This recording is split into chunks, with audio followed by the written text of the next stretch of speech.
saya ingin tanyakan. Matius pasal 12 ayat 40. Sebab seperti Yunus tinggal di perut ikan 3 hari 3 malam, demikian juga anak manusia akan tinggal di rahim bumi 3 hari 3 malam.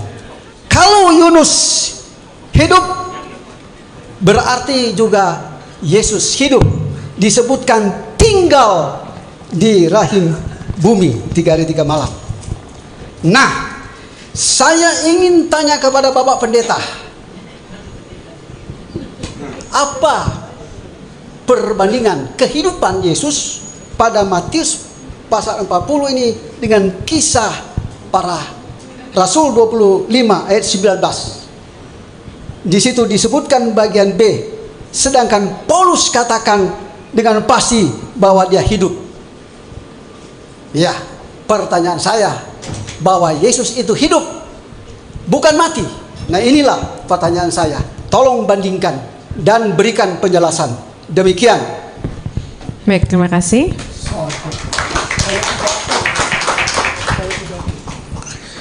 Ya, kalau Bapak memakai ayat itu sebagai dasar Yesus tidak mati, dan itu adalah kata-kata Yesus, artinya Bapak percaya kata-kata Yesus. Ya, pasti begitu. Nah, sebelum saya jawab itu, pertanyaan saya balik. Kalau Bapak bisa percaya kata-kata Yesus yang itu, Bapak percaya juga kata-kata Yesus yang lain bahwa mereka akan membunuh aku dan 3 hari aku akan bangkit? Kalau Bapak percaya yang ini, kenapa Bapak tidak percaya yang lain? Karena yang ini kelihatannya mendukung pandangan Bapak. Ini ayat ambigu yang tidak bisa, ini butuh tafsir. Tapi yang Yesus katakan bahwa dia akan mati dan bangkit pada hari yang ketiga, itu eksplisit dari mulut Yesus sendiri. Jadi kalau Bapak mau percaya, kalau Bapak tidak percaya kata Yesus ini, kenapa pakai sebagai argumen?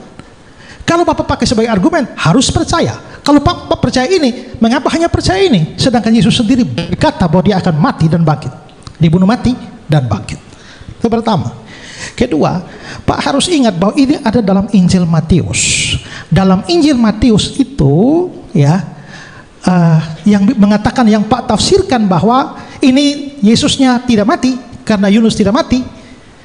Pak lupa juga bahwa ternyata dalam Injil itu pasal-pasal setelah itu, misalnya pasal 17, 22, 23, pasal 27 ayat yang ke-46, semuanya bicara tentang kematian Yesus juga kebangkitan. Jadi bagaimana Bapak menafsirkan bagian itu sehingga membuat Matius tidak konsisten, bahwa di satu sisi Yesus tidak mati dan di sisi lain ada pernyataan eksplisit Yesus mati.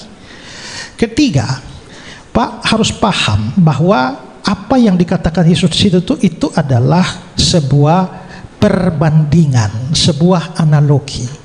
Yang namanya perbandingan dan analogi, Pak, Bapak tidak bisa mengambil segala hal untuk menjadi perbandingan. A seperti B atau B seperti A, itu tidak berarti bahwa semua dari A itu harus dicocokkan dengan B, dan begitu pula sebaliknya. Saya beri contoh, ya. Misalnya ada anak yang sudah dikasih pelajaran 1 tambah 1 berapa? 2 ya? Diwet 3. Salah. 1 tambah 1 2 bukan 3. Ulang. 1 tambah 1 berapa? 3. 2 bukan 3. 1 tambah 1 5. Lalu saya marah. Saya bilang, kamu ini kayak kerbau saja. Waktu saya bilang kamu kayak kerbau, saya tidak bermaksud bahwa anak itu punya tanduk. Saya tidak bermaksud berkaki 4. Saya tidak bermaksud bahwa dia punya ekor. Saya tidak bermaksud bahwa dia memang biak. Saya tidak bermaksud bahwa dia binatang. Itu analogi. Dan itu hanya menekankan satu, yaitu otaknya sama dengan otak kerbau.